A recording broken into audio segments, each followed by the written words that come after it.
as well, I think, is like not only what opportunities are there, but what good can come from it as well. Because I think there's so much negativity going on at the moment. People need a glimmer of hope in terms of, what they can potentially, how blockchain is going to help people in general. I think is going to give people insight. So at the end of the day, most people, there's a lot of people that have got fear over technology, and a lot of people that have got a non-beneficial perspective on money. So you group the two together, and you've basically got -1, -1, or +1. So okay, well, we'll come on to that. So I'm going to ask a really open, easy question then for Alan first. You were on first. Alan, if you could have one thing answered, what would it be? In life or about crypto?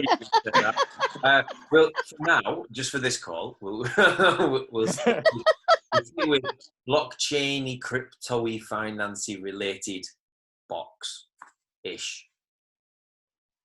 What are the top three? What are the things that are the most? What are the things you actually want to understand a bit? Okay. First of all, how does one make a decent investment, as in a wise investment? I think that's the word I'm looking for. How does one make a wise investment in it? And also, I don't understand how it works, because I see people saying you can pay me in Bitcoin, or you can do this or that in Bitcoin. I have no idea how that works. So really, it's how does one make a wise investment in terms of the chances of getting a return, because people describe that as a possibility. And secondly, how does one use it on a practical level, practical basis, as a substitute for the money that we're familiar with?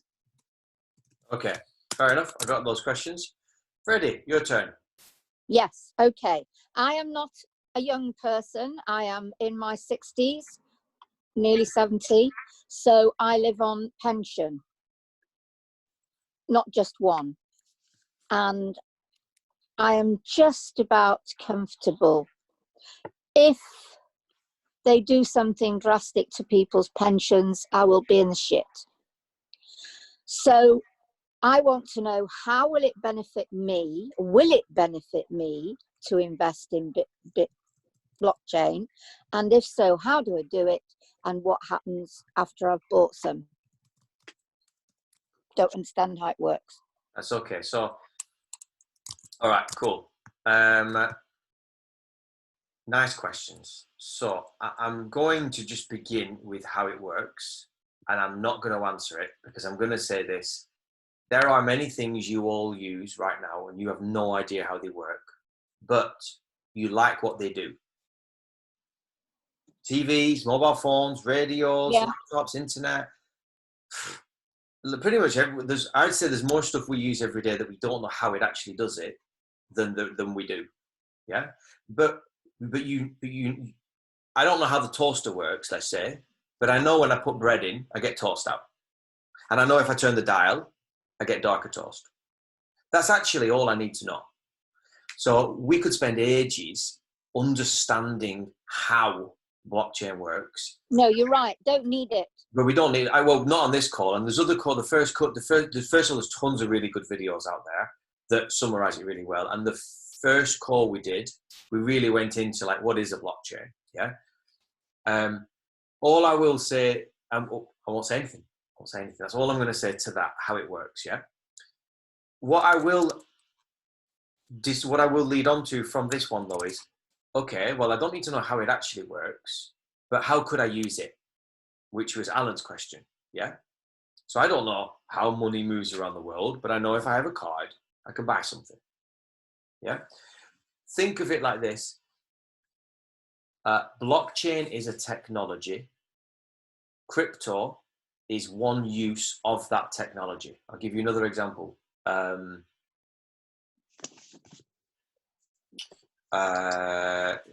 my mind's gone blank. I'll give you another example, which is a knife.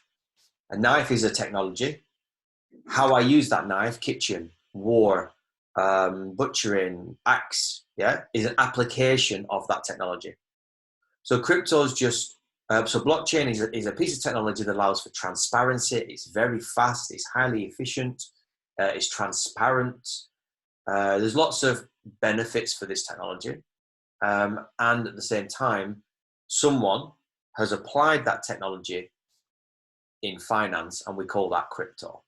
Just like we call money fiat money, as an example, or gold. You could say that gold is a technology because it's a metal. But gold, if it's in a coin and we assign a value to it, now it's an application of that. Okay, so how do you use it? Exactly the same you would use your card. So right now, somewhere, you have a bank account. And in that bank account, it has some numbers. Let's say it has 1,000. At the end of that 1,000, or at the beginning, it has a pound sign. If that pound sign was a dollar sign, it would have a different value to it.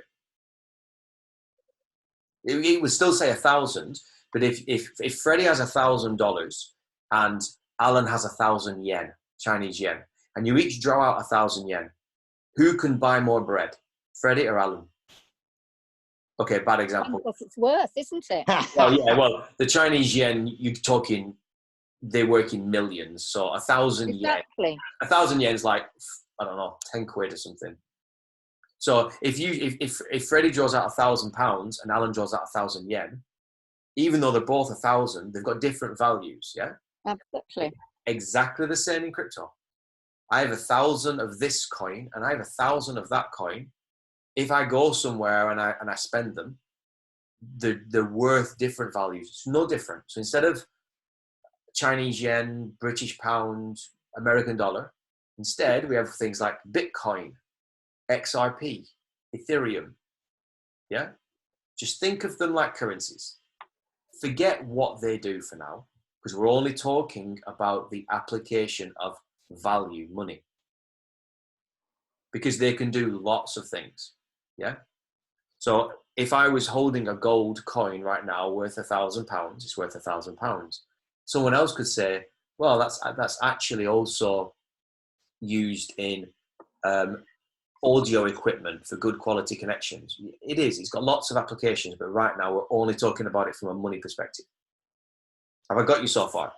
Yep. Yeah. All right.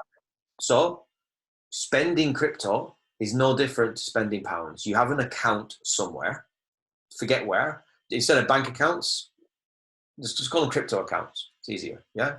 Got a crypto account somewhere. It's holding your money just like a bank account, and it can probably hold multiple currencies. Yeah. And then it has a card attached to it. And then depending on where you do it, there are people that actually take Bitcoin or Ethereum as an example. But the new cards now, I don't know if you're aware of this, Richard. Coinbase brought out a card. Have you heard of it? I haven't heard of Coinbase. I thought I'd heard Binance, and they brought their own credit card out. Yeah. Binance haven't brought a card out in the UK, have they? I thought they've brought a credit card out. Binance. Yeah. Well, I've just ordered a Coinbase card. So basically, there are, let's just call it, instead of bank accounts, they call them wallets. You may have heard people talking about crypto wallets. Yeah. So wallets is the word that they would use. So someone says, hey, I'm going to start a company and I'm going to offer people crypto wallets. Coinbase is one example.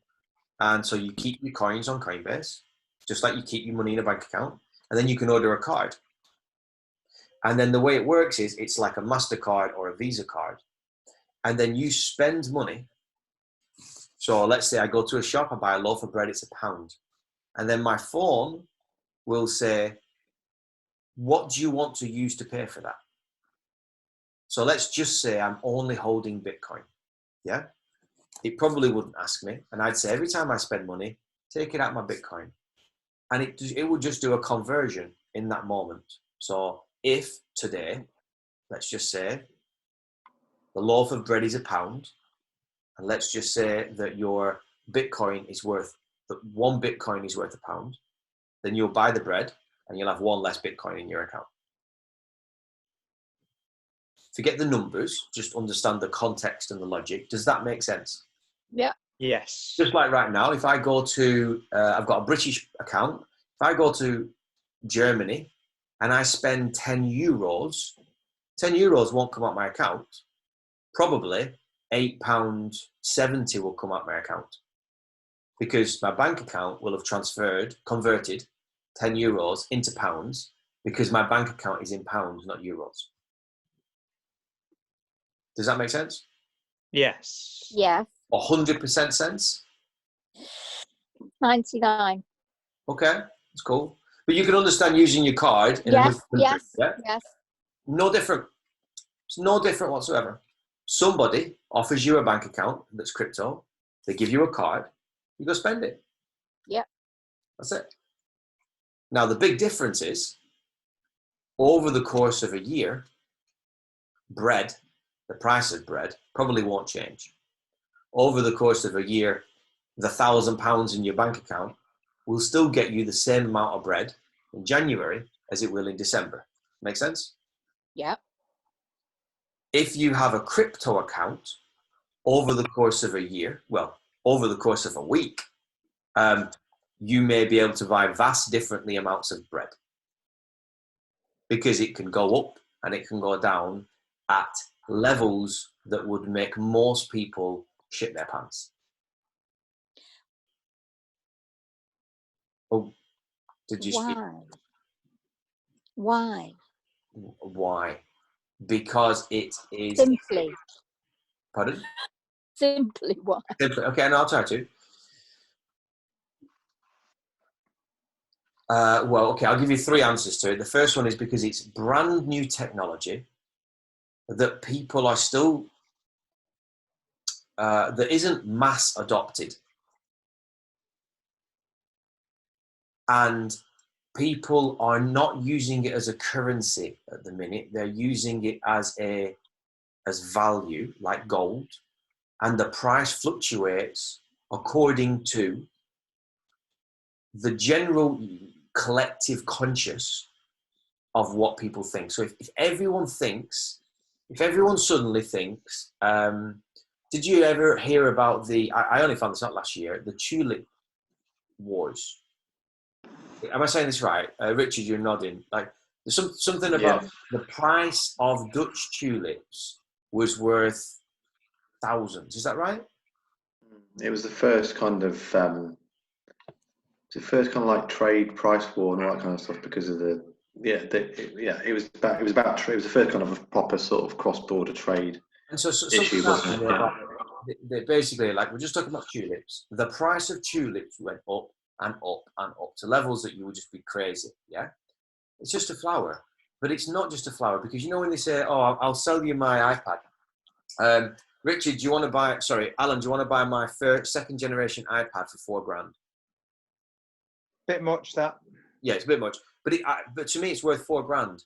People always say, no, it's worth what people will pay for it. Yeah. So if these were all £4,000, and then tomorrow Apple brings out a better version of one of these for 500 quid, do you think people are going to still buy this for 400 quid? No, of course not. No. So with the tulip wars, everything went up, and then all of a sudden, I don't know what happened, but It was a shortage, wasn't there, or something like that? It was like they had well, that will have made it go up, wouldn't it? Yeah, that increased the price. Yeah. And so Well, we've had that happening throughout history with things like commodities, tea, yes, cloth, yes, silk. So this is perfect. This is no different. Right. The difference why it goes up so much compared to pounds and dollars and stuff is because the finance market, first of all, it's massive. So to make a big fluctuation in the financial exchange market, it is a big deal. The crypto market, the crypto, you know, when they talk about how far away the sun is, if the Earth was on like a pinhead, the sun would be like, you know, when you shrink something down to understand the vastness of something. The crypto market, if the crypto market was like a pin in terms of how much money it's worth, which is 180 billion with a B, the financial exchange market is like, probably like a ball. So if someone throws a pebble in a lake this big, you're not going to see it. If someone throws a pebble in this tiny little dot of a lake, the ripples are going to be massive. So you can fluctuate the market massively. Plus, you do have some people who own a lot of particular coins, and we call them whales. And if a whale jumps in the pool, it's a big splash. So if someone owns, like that, you know, there's a lot of manipulation controls. For example, in Bitcoin, if someone owns 500,000 Bitcoins and suddenly decides to sell them, the market will start to drop. If someone goes into the market and suddenly buys half the supply of all the Bitcoins available, the price will suddenly rise. Same as any commodity. So the price rises and falls because it's not currently a currency, but it has a value, just like anything. There are people who are in it for their own gain and will happily just move the market around. It's unregulated, and it's brand new, which means it's, if you think of it from like spring, summer, autumn, winter, it's still hugely in spring. We are, in my opinion, we are nowhere near summer. Well, I think we're approaching this year the end of spring, and summer is going to be a blossom. Yeah. So in spring, think about the energy that it's got. So the whole crypto, like I follow the news every day. Every single day, and I mean this, every single day, there's that much news that's that crazy, that bonkers, it's moving that fast, because the industry itself, blockchain, is a fast industry. Look at the world of accounting. If I follow the accounting news every day, I'm going to guess that every single day is not massive wows. Yeah, but I'll tell you now, in the crypto world, every single day, It's wow.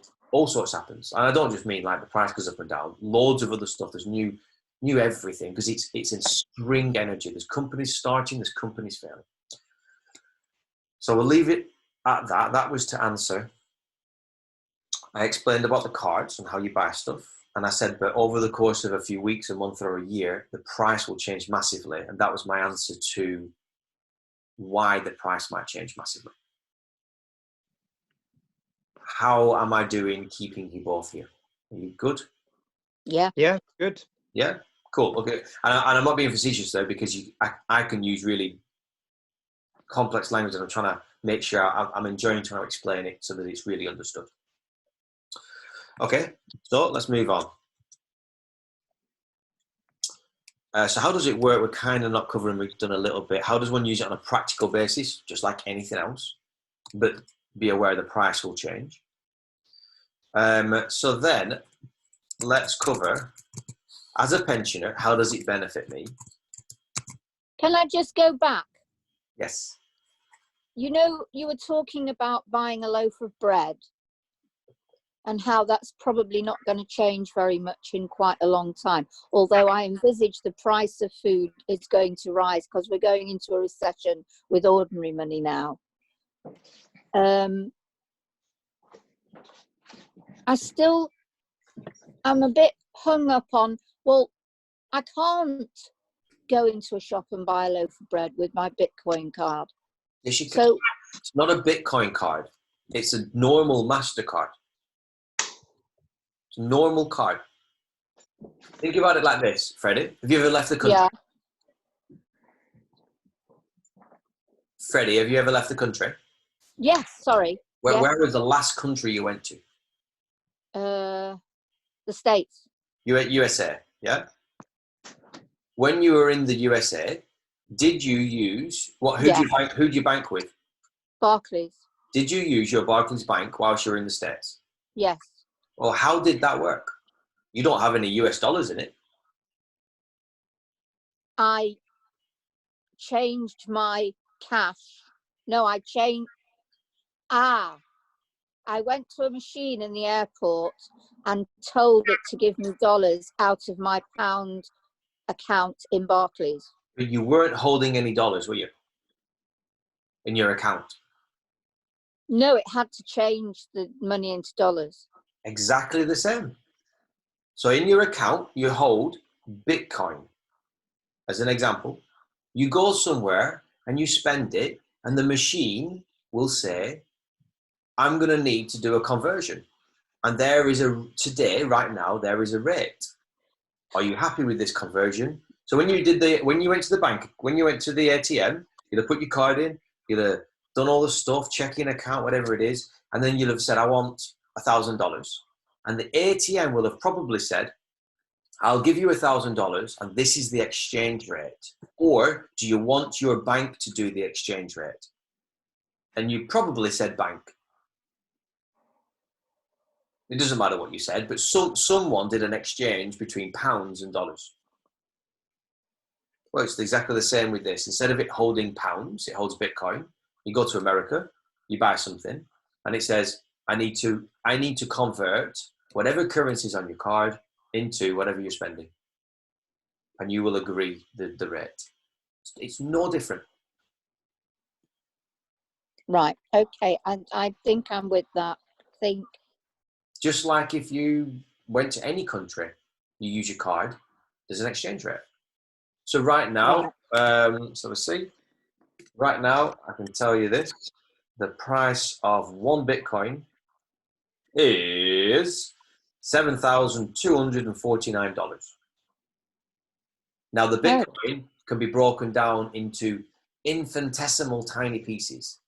So you might pay with 0.0000001 Bitcoin, which is called a Satoshi. Just like you have a pound and you have pence. Right. For short, they call it SATs, S-A-T-S.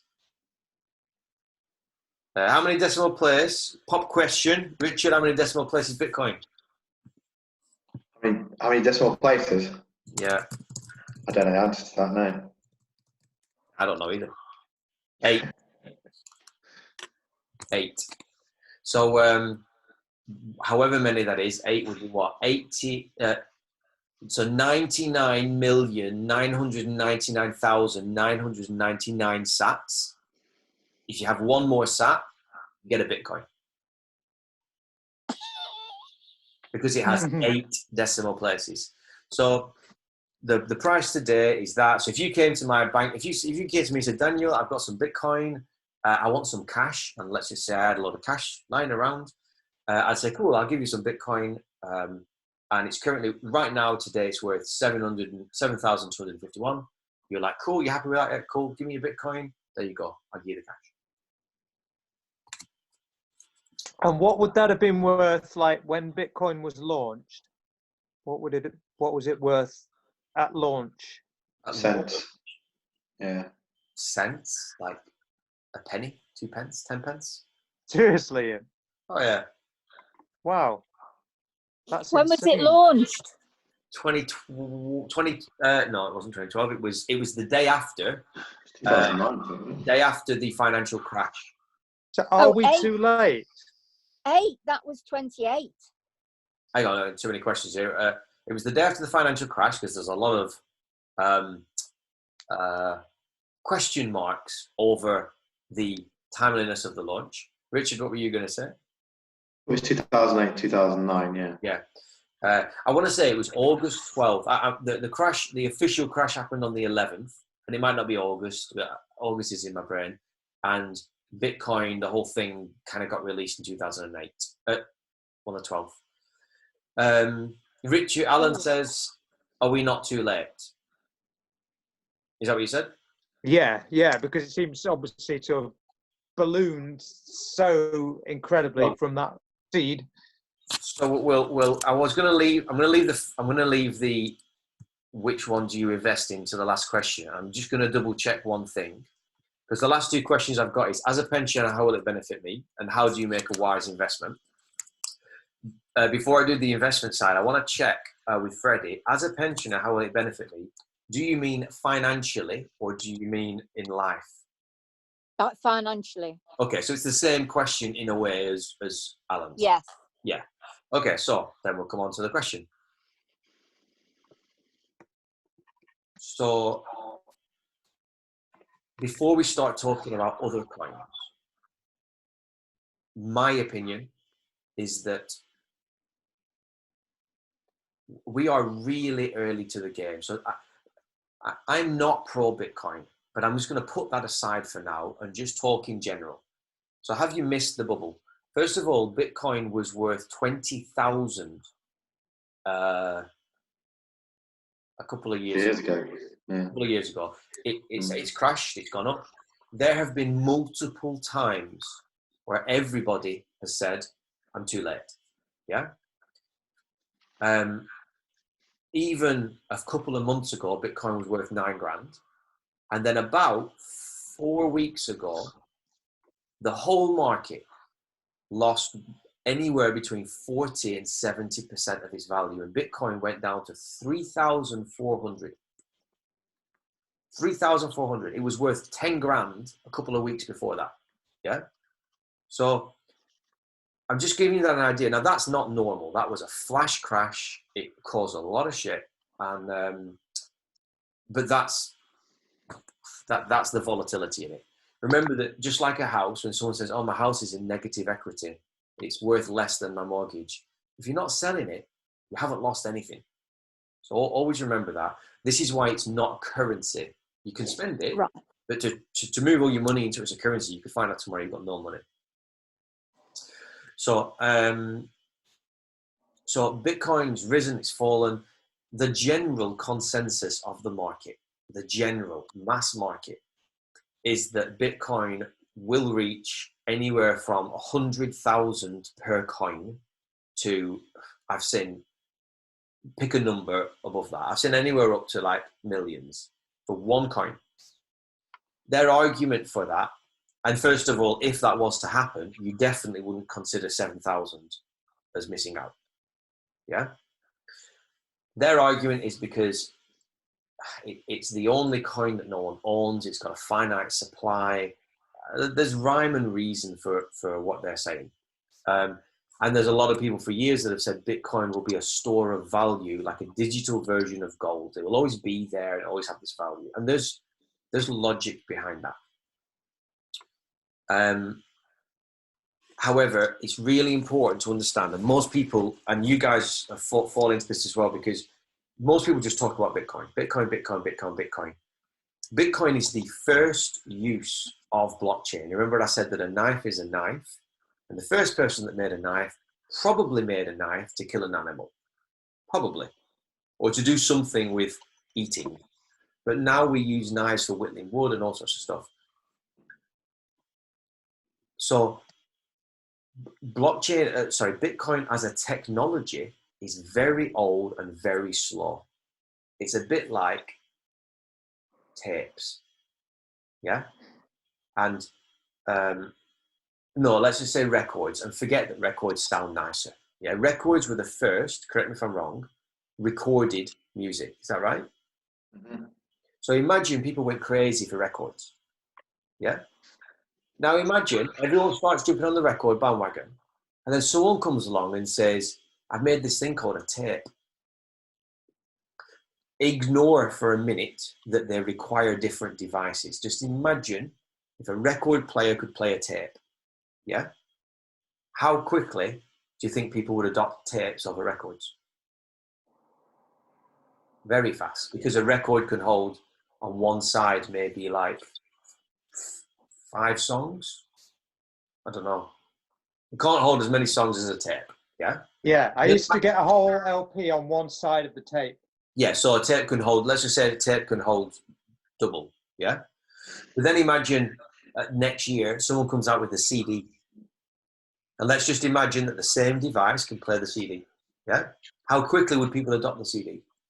Now also on the CD, we can put data. So if you think of it like a record, all you can put on a record is music. All you can put on you can put data on the tape, but all people were putting on tapes was music. Then the CD comes out and I say, hey, you can put music on here and you can put photos. People would be like, what? You can put photos on this as well? Yeah, and you can put files and you can type things and put, really? So I don't have to use whatever we were using. I can put them all on the CD. Yeah, you can put them all on the CD. That is different applications of blockchain. So Bitcoin came around and was just used for moving money. All the new blockchain, all the new technology uses of blockchain, like XRP, like Ethereum, are applications of blockchain, but they allow for more things to happen than just moving money. And so I'll give you one example just so you can get an idea of that. To buy a house right now, I need a solicitor. And the reason I need a solicitor is because I need someone legal to create a contract between me and Richard, because I don't trust Richard and he doesn't trust me. So if you know, how do I know if I give him my money, how do I know I'll get the house? Because we've got to tell the land registry, and we need a lot of checks doing and all sorts of stuff. And the whole thing takes at least 6 weeks. Yeah. If the house details, the legal ownership of the house is on the blockchain, which it is in Dubai, I can open up my phone, Richard can open up his phone. We can create what's called a smart contract. I'll pay you 10 grand for your house. Richard says, I'll sell you my house. We both approve it.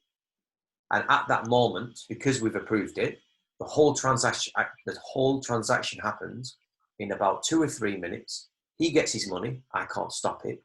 He doesn't have to even trust me. If he sees the deal and we both agree the same contract, it just happens. It takes the money out of my account. He goes and gets his house. It takes it off. It changes the name of the ownership on the blockchain onto me. There's a full transaction. It's fully transparent. And I just bought his house in less than a few minutes. Done. So that's forgetting the fact that money was involved. There could be no money. Richard could just say, I'll give you my house. We make a contract. We put the terms in there. I'm going to give you my house. Done.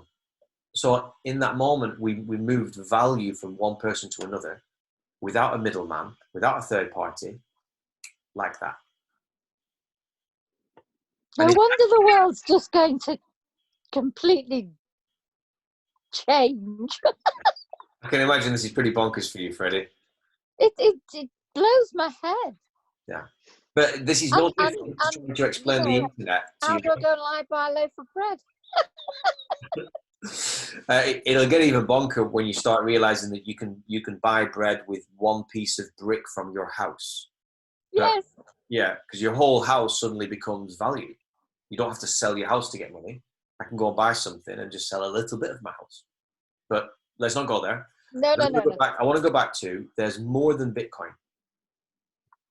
Because the other side where people look at is that, and this is the side I'm on now. First of all, to mine Bitcoin, because it's a very clunky old technology, even though it's relatively new, uses a lot of energy, a lot of energy compared to all the other coins out there. So there is an argument that would say, everyone's driving petrol cars. Let's just say I've got my petrol car, or it's picking up more and more people are getting them. And then suddenly someone comes out and says, hey, we've got these electric clean cars and they're made out of thin air. Yeah. Nothing was required to even build them. Then everyone really would start, well, in my world, you'd start using the electric cars because for me, I never thought about the amount of energy that Bitcoin used. And it is a value in my world. So someone else, they're not bothered. Someone else can go and invest in oil and in diamond mines and in mining gold. And they're not bothered even looking at it. But for me, I'd at least have to have a look. And so there's so many coins. I don't like Bitcoin anymore because it does take a lot of energy. And we're talking like all the other coins are like this. Bitcoin's like this. I mean, it's significantly higher. The other side of it is I have this niggling worry about that even with all the multiple timelines and all of this, everything from QAnon to everything that's going on, there's just this part of me that doesn't believe that Bitcoin will be here in its current guise in a few years. I do think it's going to go up. I do think it's going to go up, but I don't want to go on that ride. So because I don't want to go on that ride, I don't invest in it. So hang on. So isn't it like the analogy you made with the records and the CDs and the tapes? Because I've got records, but they're useless. I haven't even got a record player anymore. And I've got tapes and they're useless. And I've got CDs and yeah, I can still play them, but there are better ways to listen to music now. So what you're saying is you're going to get rid of these obvious that there's something better coming. Say that last question again. So what I said was, I think it's sort of obvious that something better will come along, and it will happen faster than ever, because that's what's happening in the world now. Things are changing faster and faster and faster and faster. Yeah. Because when I look at my lifetime, were the record, yeah, there were just records. 52, I was born, and look how fast it's changed in 68 years. The speed of change is not just speeding up, but the technology itself, the thing we're talking about, blockchain, by nature, is fast. So not only are things speeding up because of the whole world and everything, but this particular sphere is exponentially fast because it's fast. Like it's just the way it is. Yes. So things will evolve and things will move, and that's why it's really important that whenever people come into the sphere is to understand that Bitcoin is not the conversation. The conversation is having at least a little bit of an understanding about the vastness that blockchain will absolutely change the whole world more than the internet did. Yes, I get that. You think about how, like, I still sometimes think, you know, you're in anywhere, you're like, oh, I'll just check it out and you have a look. And I still remember having to meet everyone at 12 o'clock at McDonald's in town. And if you weren't there, you missed everyone. Well, Alexander probably doesn't remember that because he's like 20. And I still look at that and I just think, wow, like we just have everything here. And to try and explain the internet to my great granddad would blow his mind. And I can only imagine that what we'll have in 10 years, we will look back and we'll be like, wow, we had to actually send, like right now, for example, it's quicker to get on a plane and fly to Germany, not Germany, it's in the EU, but to fly to Australia and give someone money than it is to send them an international payment. Get your head around that. So we have as much, that's why they call this the Internet of Information is right here. And we're moving into what everyone calls the Internet of Value, which is instead of the movement of information being fluid, we're going to have the movement of value, whatever that means, houses, money, car, whatever. We're going to move value over really quick. Just want to say hi to Alexander as well. Sorry, I didn't say hi when you came in. So how will it benefit me? How will it benefit me? What investments to make? So first of all, it's to understand that Bitcoin is just the first coin. And the key word that everyone always talks about is utility, which basically means how do you use it? So Bitcoin's only really got primarily one use case, one way you use it, and that is as a store of value. I can take my 10 grand, convert it into Bitcoin or convert it into gold or whatever. It holds that value and you hope over time it appreciates. So that's the only way that people have used it as a store of value. When you start looking at, like, for example, coins 2 and coins 3, meaning the second coin after the first coin after Bitcoin, coin number 2, and coin number 3, which is XRP, these have got actual use cases and are being used today by big institutions because the adoption of Bitcoin by the big players has not been very big. And this is what makes me kind of think, it's slow, it's clunky, it's not controlled by anyone, which scares a lot of people. It's heavily manipulated because there are some bank accounts, some wallets, which hold a lot. So they can go into the market, do something, and that market will respond quickly. So because of that, I think the big institutions will always have fear over it. If the public and the retail investors and other people that invested it, if they still buy and sell it, yes, it could hold its value and it could go up and up and up. But there's just something in me that thinks, you know what, I don't want to be too heavily invested in it because I prefer the other coins. And I think the other coins over the course of the next 10 years will stand the test of time. Big players are behind them. They're using them for contracts. They're using them for playing games on them. Ethereum and XRP are used a lot, and there's other coins as well. There's 3,400 different coins.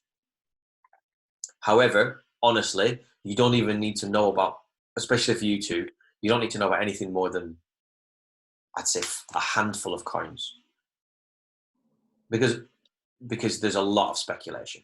It's a speculative market. So when, to answer Alan's question, like how do you make a wise investment? Your options are do a lot of research, or pick some people, places, information to trust, and go off that. That's why we're here, because we trust you. I'm one person. However, I take solace, and I hope you can take solace that, like, well, Richard would challenge me, and me and Richard hold similar views, which you could say is generically similar views from what I'd say we've talked about anyway. However, it's really important to not be an echo chamber.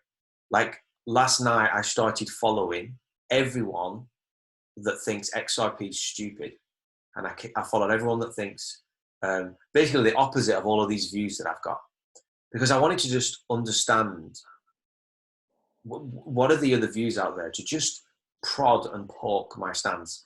I've done so much research in XRP. I think I will be really shocked, whether I'm invested or not is irrelevant. I'll be really shocked if XRP is not used at a global scale. I can't see how that would happen. The only way is if it's a complete lie, or it's linked to the negative New World Order, and that's all going to collapse down. And I don't know, but I really can't see how it's not. So for me, I do hold some Bitcoin, like a tiny bit. I've kept a tiny little bit, because if it does go to 1 million, well, then I'll be happy. I'll get a few 100,000 from that.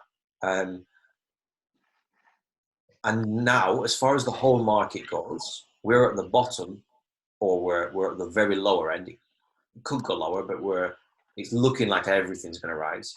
We're at the bottom of the market, so pretty much any coin you buy now, in the next week, you're buying it at a good price, even if it is Bitcoin.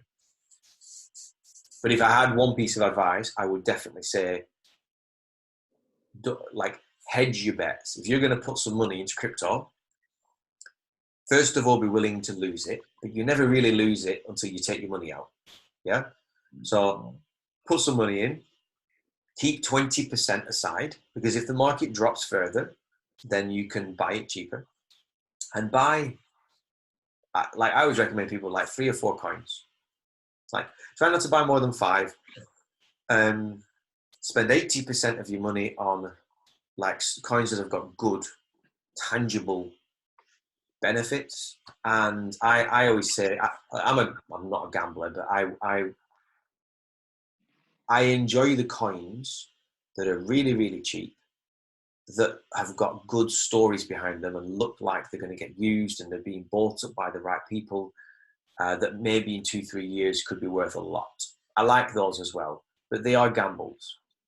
That's what I mean when I say I like a gamble. In the crypto world, I like, you know what? It's an educated punt. Put it that way. And I can give you, for ease, I'll just give you a list of the coins that, in fact, we really love it. Richard, do you own different coins? Are you mainly just XRP? Yeah, I've got a few different ones. Yeah, I've got a few different ones, but I haven't gone quite crazy on them. One thing I would say, I think I'll try and find it. There is an exchange, I think, that kind of they kind of like do packages of like the top 5 coins, and there's probably about 5 different ones. It's kind of like, I don't know, like a meal deal. Do you know what I mean? It's like 4 or 5 different ones. You just buy certain things, and it's just like the top, so you don't have to dig into it, but it's quite a good way to get started, because then you'll look up and you'll do your research on those individual coins. So yeah, I can't remember what it's called, but I'll try and find out and put it in the chat. So like, and if you're happy to, you just share. You don't have to put your amount, but if you could put like rough percentages, so that just to see leverage, if you're comfortable with it. Like I share with people generally how mine is split. just so that people can get an idea. I like to be quite transparent like that.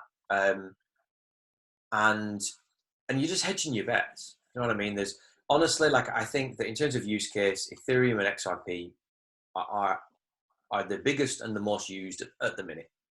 I'd say, like you say, you're in danger of being your own echo chamber sometimes, but the one I've done the most research on is XRP, so that's my biggest holding by far. And then once you kind of learn about that, then you hear people talking about other coins, whether that's XLM or whatever they are. So then you jump onto those, and then you'll if you feel comfortable, you'll buy those as well. You'll sell some of the ones off, whatever. But you just got to start somewhere, and I think otherwise it can be too overwhelming, and you think that you're making the wrong choice. This is the perfect forum to just kind of go, understand one thing, decide whether you want to go with that, make a commitment to it, and then just keep digging into it. Put some time. If you're serious about it, it's worthwhile investment of your time every single day to at least follow some people on Twitter, keep having these conversations, keep watching certain YouTube channels so you can absorb more, because you can go down a rabbit hole, but it can widen your perspective on things as well. So you just got to pick one thing, follow it, and then other things will open up. That's the thing, because it can be just you can lose yourself in this, and it's not worth it. It's not worth it. And then because it's going to be the future, yeah. So one of the reasons I started delving into it, because I was like, you know what? One day I'm going to wake up and everyone's going to be talking blockchain, and I'm still not going to understand what it is. And I knew that day would come, because that day always comes in everything, and you don't even see it happening. And so that was one of the reasons why I thought I'm going to start looking into it. And the more you look into it, well, I think it's pretty cool, and I do think it's really cool, like, especially because we can see it happening. We didn't really see the internet coming, because prior to the internet, we had nowhere to send information. Now we can send information like that. We're able to watch real time new technology happening, whereas before it would have been, well, books and newspapers, so it was slow to get the information out. So it's really interesting to actually watch this whole sphere unpack and open with curiosity, not with fear, with going, you know what, it is coming. We don't like the world we're in. Well, it's not we don't like the world we're in, but the world we're in isn't working. Something's got to give and to change. And I think blockchain, like any technology, can really help to reduce some of the friction around the world that we have in a lot of areas, and can really help in a lot of spaces. And like Richard said, pick a coin. You can do something called dollar cost averaging. So every week, say you're on the pension, Freddie, could you spare, I don't know, £3 a week, £4 a week? Yeah. So every week, you spend £4. That's it. Just spend £4, buy some more, whatever coin you want. And then you might go next week, you might spend £3 on that coin, and you might spend £1 on that coin. And you're just trickling in. You're not even noticing it. Yeah. And if the price goes up, the price goes up. If the price goes down, the price goes down. Because right, so slowly amounting up my little wallet. Yeah, you're just slowly adding to it. Nothing fancy, and because I do believe the whole market in the next 5 years will be much higher. I'm not even going to put a number on it, but I do believe. Will be what? What was the word you used? I do believe in the next 5 years the whole market will be much higher. Oh, much higher. Yeah, much higher. Is this, in your opinion, is this similar to my parents bought their house in 1976? So anyone who bought a house at that time, the house price has risen exponentially. Are you seeing it almost in those terms? Yes, probably more exponentially. I mean, house prices went up a lot, but I think people are going to. I think people will look back at this time and be like, wow, just wow. Like, can you believe that was that? In the same way we look back at Bitcoin and go, wow, it was 10 cents, but this will be everything. And there's just like what Richard was alluding to at the minute, the stuff he wanted to talk about with the whole world and the finance, like it's, and probably a nice segue to come on to that, because you look at America, who are just printing money. Yeah, they're printing money. They went from 800 billion deficit debt to 11 trillion. And to give an idea, a million seconds, a million is 12 seconds. A million seconds is 12 minutes ago or something. A billion seconds is about 3,000 years. A trillion seconds is 31,000 years ago. The difference between a billion and a trillion is massive. So they went from 800 billion to 11 trillion in the last 10 years. They're printing loads of money now. The Fed's nearly bankrupt. Well, the Fed apparently is bankrupt. And it's my belief, and I'm going to guess some of the conversation that Richard was alluding to, that we're going to switch onto a currency or something that has immediate value and will clear that debt down, or just cut it and it'll be gone because it's a private company anyway, or bankrupt itself. And that's going to happen. Like, I mean, the digital dollar, which is the America's answer to a digitized version of their dollar, like literally is about to go live today or tomorrow. Have you seen the news about, have you seen the Ripple with the bank, JP Morgan? Mhm. Yeah. So like potentially using XRP, and it's interesting that they put that word in there, Ripple. Ripple's the company that owns XRP. But we're about to make a massive financial shift, a huge financial shift. And I do think it's going to go back to gold. It makes perfect sense that it'll go back to gold, and that whatever the currency is that we use will be backed by gold. We have to move to some stable currency. There's been 7 fiat systems in the past. All of them have failed. And this fiat system that we're in is like 20 years overdue failing. This is the longest time history's ever had a fiat system. So everything that's going on in the world, and there's a lot of narratives crossing between each other, and they have varying levels of tinfoil hats to wear depending on when you look at them. And they are worth looking at, all of them. All of them are worth looking at. And regardless of which one's free, the whole financial system around the world is about to shift. I don't come at it from a scary perspective. It's cool, and I do think it's really, really good, but it is going to shift, and we will witness the largest transfer in wealth that we've ever seen. And I do believe that somewhere in that, cryptocurrency will play a substantial role in that transference of wealth. I really don't want to blow your heads off here, though, guys. Like, yeah, that's a rabbit hole and a half. That whole one, you know, it's not for this conversation, is it? no. I was trying to find a way to end that little bit, and I was like, oh, I shouldn't have fucking started it, should I? No, because it is so overwhelming what's coming, I think, and I think all you need to know is that, like Daniel said, the current fiat system's coming to an end. Basically, Yeah. They cannot come back from the amount of money that they're printing, so it's got to fold. And It's got to fold in some way, that where there is a store of value. And crypto is the only place in gold, but even that's, you know, it depends who you. Depends Can what. I just say something? When we were talking about that analogy between how technologies have changed, records, tapes, CDs, now on the internet, people are still using records. People are still using tape. they're using for not nostalgic value. They're either using them because they haven't transferred. They're like, there's a guy that runs a bicycle shop near me. He won't even take card payments. Right. And I told him when I met him, he's like, I don't do card, I don't do CDs, I do tape. And right. I went, well, you might want to look at that, dude, because in the next few years, you probably won't have cash. But what I'm saying is there will be some people who will dig their heels in and not want to go with the flow. And there are some people who will be frightened of it. That's a different emotion.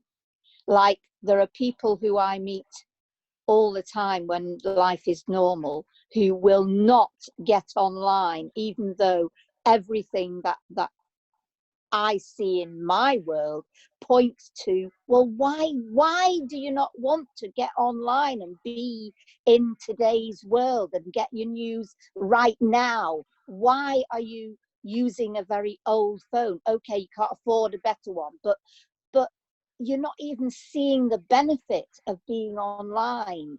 They really, really will not change. And I lose patience with them because I think they're idiots.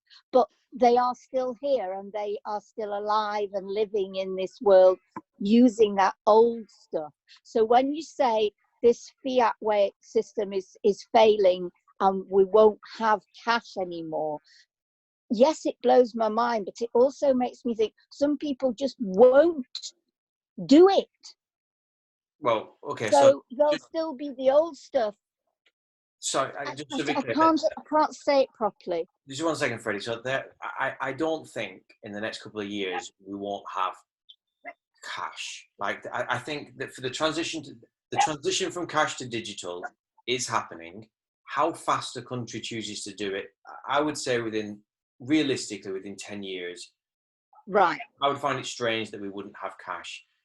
The people that will be dragging their heels, they'll just get used to they will still have cards, everything will still happen, there'll still be bank accounts, you'll still have Lloyds and Halifax and all these. You won't even notice a change.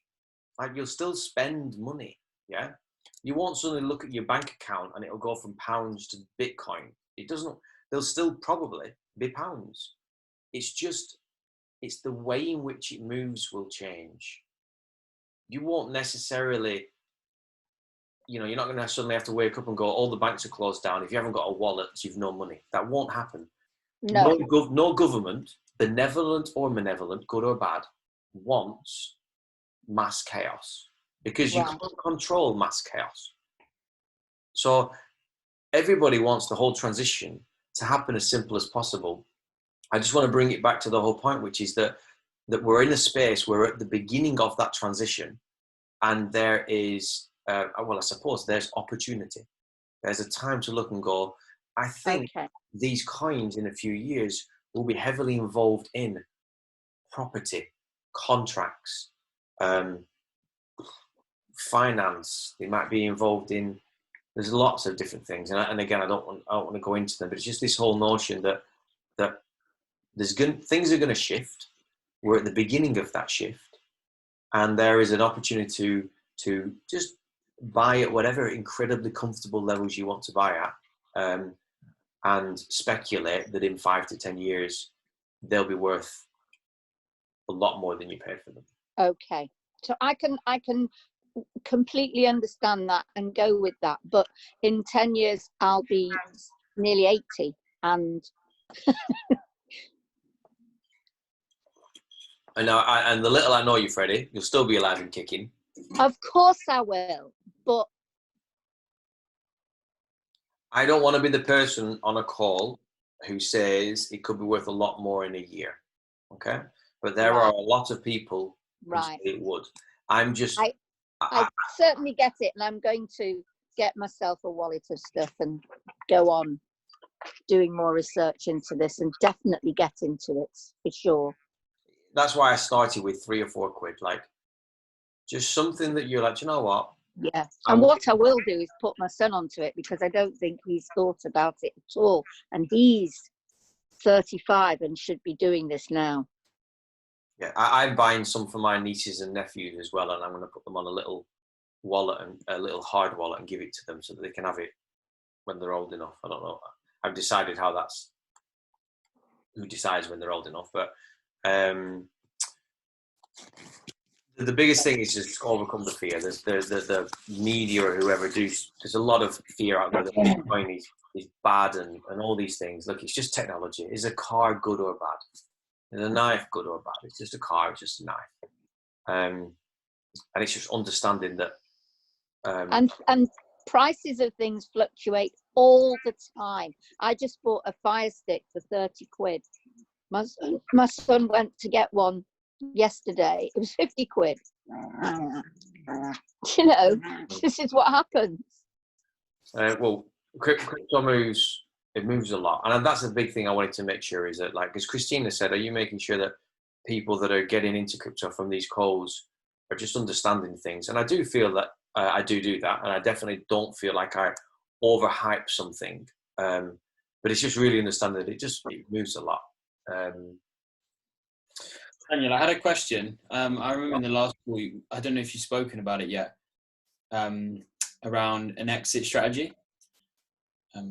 Okay, so was it Reese Bradley that shared that document?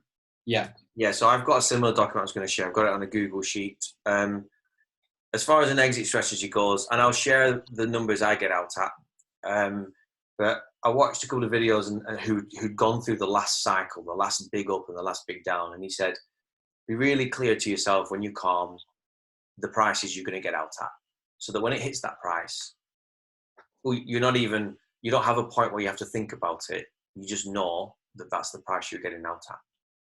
So that's all I've done, literally, to just look at things and just make a decision on what I'm comfortable getting out at. That's a question. Yep. The only thing I haven't done, and it's the most important, I haven't decided what my first value of XRP to get out at is. I don't know if I'm Understating it. I don't know if I'm comfortable holding until we reach $100. I don't know. Sometimes I am, but then I'm like, when it gets to $50, would I still not sell some? And what is it now? About 17 cents, 19 cents. 19 Really? cents. Yeah. Wow. Yeah, it's gone from like 30. I think I bought as low as like 12 a couple of weeks ago. Well done. Yeah, it was 13, 12, wasn't it, Richard? Yeah. I bought that. My dollar cost average for it is about, I bought a lot at 27, 25. My dollar cost average, I checked, probably about now, maybe like 21 is my average for all of the coins that I've bought. Because I bought some at 30 cents, 27, I bought some at 14. So then if you imagine buying something, Alan, at 20 cents, and it gets up to $50, so that's 50 divided by 0.2. That's 250 times return. So that is a 25,000% increase. Wow. So if you put you don't need to buy much to potentially make a lot. I think that's the thing. Some people are even saying it could go to beyond sort of three figures. Oh yeah, the numbers. In what kind of time scale are you talking? Potentially, obviously, you're not a crystal ball. I'll let Richard answer that. I don't think anyone really wants to say, but if you follow people that are much more well informed than us, they seem to have cooled a little bit, I think, in the last week. They got very, very excited in the last week, but I think it seems to have cooled down a little bit. But I think, and that's why I'm so interested in what's going on with the rest of the finance system, because it'll really depend what happens there about how these get adopted by banks, individuals, companies, and all the rest of it. So in relation to XRP and Ethereum, I think in particular, but so it could be this. It could get. Some people are saying it could get to like I think 100 or 200 this year, but I think that's potentially pushing it. But in terms of an exit strategy, Daniel, what would you exit to? That's what I'd say. What you know what I mean? It's like because I'd go, would I exit back into fiat or would I just hold it longer? That's think kind of where I'm thinking at the moment. It's like or spread into different coins. I think I do what the latter is. But first of all, is understanding the valued exit. So the more I've just been feeling into it now, I probably will definitely exit some, maybe just enough to get my investment back. Once we're above, I don't know, $20 to $50, something like that, I'll probably, because I'll only have to exit a little bit to get the money I first put in. Yeah. But then as soon as because the thing is, within the next 6 months, we'll know a lot more news. Within the next week, we could know a lot more news, and I really mean that. So I would exit at certain levels, and then what I would do, Richard, is it would depend on what the current affair is at that time. So if in the next 6 months we suddenly found out that gold has been we've moved on to a gold standard, and this SDR currencies around the world is hedged to gold, then I'd be fairly confident moving my money into gold, as an example, because I know it's going to be stable. Because it has to be stable, because the whole world's currency is backed on it. There probably will still be digital versions of coins. There still has to be. People are still going to want cash. They're still going to want to spend stuff. So you might move to something like that. Because ultimately, the reason why people consider gold a store of value is because everyone wants to move their value from one value chain to another and store it. So if I was moving off, the whole industry will be different. So I think you'd make that decision at the time. If you could see in 6 months' time that Ethereum is being used by the whole finance sector, by everybody, you could move to Ethereum, some of it, because you hedge your bets quite well. Or you might just go and buy some property. I don't know. But I would probably say that property and gold will always remain good stores of value. Alternatively, you might move some of it to like the Binance coin, if Binance is still here. I think you'll make that decision of where you'll move it to when it comes to it. I think it'll be very clear. But I can imagine the stores of value that have been tried and tested for thousands of years will remain. And that'll be land, property, gold, and maybe a particular coin. I don't know. All depends, what happens. Does that make sense? Would you agree with that or think otherwise? No, I think so. Yeah, I think if you wouldn't exit into fiat again, though, would you? Necessarily? Do you know what I mean? You wouldn't move it in those. I think it's looking at it's trying to get a bit more sophisticated with how you're comfortable in terms of a split, in terms of where you're putting your money in investments and things. And I think the challenge with these sort of conversations, I think, when you particularly at the start, is you're looking at investing in something that you're hoping is going to go up in value. And that's where everyone starts with this, because everyone hears about Bitcoin millionaires and all the rest of it. But eventually it's going to move beyond that, where there's going to be much more mass adoption, where you'll just spend money in like you said, so you'll be spending money in the crypto space, and there'll just be this transition into it. So it'll move away from kind of investing in it in the same way as we are now. People will be doing this, but it won't be most people won't be doing what we're talking about doing here. It'll just be, people will just be spending crypto, as they do cash now, without thinking about it. Yeah, but we're at a different point now where there's a store of value here, and we're investing in it, hoping it will go up. But that will go away in terms of the mindset of people. It'll just be, we're just going to spend money, but it's just a different place now, right? So I think that's the hard place when you're starting with all this. It's like, well, I'm investing in it, I'm hoping it's going to go up, but the reality is, eventually, we're just all going to be spending it, in micro transactions. Yeah, no, I agree, and then this is why it's good to have these conversations, because this next week, this weekend, there's just a lot happening. There really is, and the thing is, I can't open up any of these boxes because they are rabbit holes. They really are rabbit holes. But one of the things that Richard said that I definitely second is find a couple of people on YouTube, follow them, listen to them. Now, all they're doing is aggregating their information, but it can be really good. Find someone there'll be hundreds of people that are explaining current affairs of crypto simply. And just start with them and find someone that talks the language that you're happy with. And because I could give you a lot of people, but you've got to listen. If you're coming at it new, you've got to listen to quite a lot before it starts to connect the dots. So I'd say just start off somewhere simpler, especially if you're just wanting to just understand it, so you can kind of get your head around what it is. Are you able to give any of those simple recommendations of examples of who we can look at? Because I can only imagine this in terms of me going down the conspiracy theory rabbit hole for the last 13 years and trying to introduce that to, say, my parents and say, who would you look at? And okay, so Alan, I'm going to give you a warning, right? If you spent 13 years already looking at conspiracy rabbit holes, be really careful in the crypto world, because I think it was born out of two rabbits having sex in Warren. I actually think that's where it started, and there is a lot.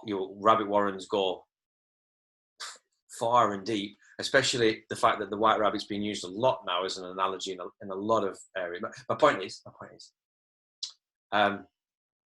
just understand crypto and blockchain.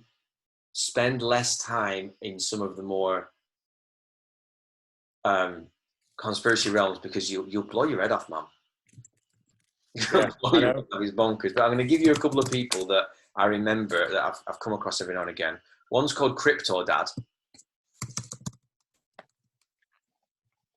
Find it. So if you just YouTube, Rex Neasley. How do you spell Neasley? I'm just going to get his 1 second. So what you'll find as well is that they talk to each other in clusters. Yeah. So it's like little cliques, and you see the same names coming up. That's when you know you're in an echo chamber. So and if you follow, like we follow Kevin Cage, because I know that Richard and Alexander does, and he talks about certain names, and you end up just reaching more. So start with Crypto Dad, because he'll mention other people who are, you're the average of the 5 people you know the most. So he'll mention other people. Read the comments. I can definitely say read the comments, because they're very good at challenging whoever's speaking. The guy who's speaking, you'll be like, wow, this is brilliant. And you'll scroll down and someone will absolutely lambast and give a really good reason why he's talking bullshit. So same as any truth-seeking. Same as anything, yeah. But then they might share a link like, this guy's really good. And you can also just comment, right? Literally just comment on the video you like and go, hey guys, I'm new to this. Can anyone recommend me 3 or 4 people to follow? And I promise you'll get answers. And that's the easiest way, because the people that are watching that video that you like will have already done the work for you. I definitely watch, I can't remember, probably the first video that I came in on, Daniel. I don't know if that was the first one he did or not, but in terms of, explaining XRP, which is one we're sort of talking about here in terms of worthwhile investment, potentially, and all the rest of it for the rest of you guys. But Daniel did a great job of explaining how it works, how the use case works, and it gives you a good foundation. Once you go and look at these people, Crypto Dad, Kevin Cage, whoever it is, you'll have a better understanding of what they're talking about, because they're going to be talking, as far as you're concerned, complete gobbledygook when you first listen to them, because you're not going to get it. Do you know what I mean? So, that first video was good from an insightful point of view. That it gave you a good basis to go away and understand what other people were talking about. So I recommend. I've just put it in the chat. So if you take that, that's the playlist. So where do I find? I've seen these flash up. Where will I find? Are you on an iPad? Yeah, I'm on an iPad. Just click the screen. Chat. See, I found it. Yeah, got it. But to make it easy, just click that YouTube link. YouTube will open in the playlist, and just click. Okay. Great. Subscribe or whatever it is you do with the playlist. Freddie, have you found it as well? No, I'm on an iPhone. Yeah, that's okay. Can you see the chat section?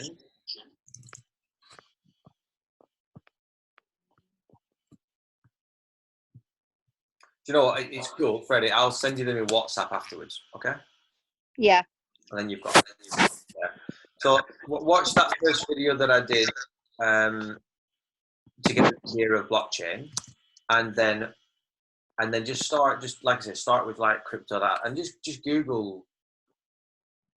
You've got to allow yourself to self-explore. Like, what do I want to learn? Like, do I actually want to learn what is blockchain and how it works? Like, if you're not interested in it, don't spend too much time on it, because you'll just get bored. Like, find the stuff you are interested in, but just understand that it covers a lot of things. But definitely approach it all with curiosity and excitement in a way. Like, there's real potentials in many ways, in many areas, to do a lot of transformation. And what's the best course of action? Because obviously You're saying this is a week when a lot of things are happening, and really I want to strike while the iron is hot. I don't want to fanny about and waste time and go for 13 years down a rabbit hole. I want to actually strike while the iron's hot. Do you want to make it easy, or are you want to do a bit of work? I'm actually feeling like I can trust people who've done a lot more work than me, because I think by the time I'm knowledgeable enough to make sound decisions, I think it'll probably be too late. Okay, no, by a lot of work, what I mean is that to buy, the easiest way to buy crypto in the UK, as far as I'm aware, would be Coinbase. Anyone, Richard, you agree or disagree? Yeah? Coinbase, definitely, yeah. What's that called? Coinbase. Coinbase. Yeah. It's got an interface that it's like it's just easy to use. But literally within the next hour, you can have a Coinbase account, connect it to a card, and buy some crypto. The only downside with Coinbase is, in exchange for convenience, they charge you a little bit more fees than other people. But again, if you're in it for the long haul, as long as you're not moving it around, you just keep it in there. Honestly, like, they just charge you per transaction. So if you're in it for the long haul and it's there, then you're fine. So you could be up and running in the next hour on Coinbase. Okay, and who would be the sort of next down that maybe has lower fees? Would be either Binance or Bitstamp, but it's a bit more. It's hard work. Yeah, it's when you first open up Binance, your head blows off. Yeah. It's a trading platform. Don't worry. I think if you're buying XRP at cents, don't worry about the higher fees, honestly. And when you say higher fees, what kind of percentages or whatever? Negligible, but you do reach a point where you're like, oh, I'm paying more than somewhere else here. It's just don't worry about it though. I really wouldn't. Yeah. So it's negligible given the profits that you can potentially make. If you're going to buy 10 Bitcoin, then I'd start worrying about it, but don't right now. It's like, if it's XRP and if it's the lower level coins, it's, like Daniel says, it's negligible. So. The best thing to do, honestly, Alan, is to do it, and when you connect your card, just spend a tenner or a $5, spend whatever you want to spend. Do it, experience it. Yeah. Don't worry so much. That's what I did the first time. I just kind of just went ahead and just clicked buttons, and I thought, well, I'm willing. I'll just spend a $5, and then I did it, and just do that, and just actually do it. And level 2, once you've kind of done it, and I'll give you my address. You can send me an XRP. I'll send you one back. You can just experience what that's like, and just from doing that, you'll have grown a lot. And worry about level 2 when you've done level 1. Right. So it's like a child going to the sweet shop with his pocket money for now, and then later on in life, we buy a car and a house and that effectively. Kind of yeah. You just go in and you're going, I'll have some cola bottles, please. Yeah. That's effectively what you're doing. And you mentioned XRP and Ethereum. You did say invest in 3 or 4, kind of hedge your bets. What would the 3rd and 4th ones be, in your humble, esteemed opinion? I'll put them in the group, my list, and you can look at them, and you can see them fully. There's no point going through them here. They'll just be words to you. They make no sense. So the group is a WhatsApp group, is that right? Yeah. How did you get it? I saw you put something on Facebook Messenger story, and that led me to your Facebook page, which then led me to the link. Am I not allowed to be here? Of course you are. Have I hacked your system? No, I forgot that I. Yeah, you put it on Facebook Messenger story, which is what made me log into Facebook to find your page, because it had gone by then. Alan, I've added you to the group. Okay. Okay, fantastic. Thank you. I'll post in the group what I've got, and if anyone else wants to, if you want to, Richard, just put even just the name of the coins. It can be useful. But honestly, for now, just go on there, spend a $5. If you can spend 15 quid, spend a $5 on the top 3 coins: Bitcoin, Ethereum, and XRP. Just do it, and then it's done. Even that's growth. Just in that process there. Same for you, Freddie, as well. Yeah, got it. Don't worry about missing the boat. I think if you've got weeks to figure this out, that's still plenty of time. You know what I mean? It's not like it's it's not that's going to go crazy in the next week and in the next couple of days. And the one thing I've learned is I went through a period where I believed all the hype and that every day was like, oh my God, and I'd be up for hours every night. And then I realized one thing, every day it's like this. Every day, half the world says it's all going to go crazy and spike, and the other half of the world says it's going to tank. And depends on who you watch, depends on what you get. There will be a day when it will go up, but it will go, every 24 hours it will go up a bit more. It's not the whole world tomorrow, everything's not going to go up 10,000%. But when we look back, we'll be like, oh, that's the point when it started to go up quite fast. But even that fast will still be, it could take months to go up and up and up and up. Some people are saying, even if you get, say, XRP, for example, even at 50 quid a coin, it'll still be worthwhile investment at that point. So people are still saying that, so. Cool. Okay. We're going to have to wrap it up there. I've got really itchy eyes. I need to go to bed. I hope that was useful. Richard, cheers for staying on the call, man, as well, and just for helping out there. It's all really useful. I just want to double check.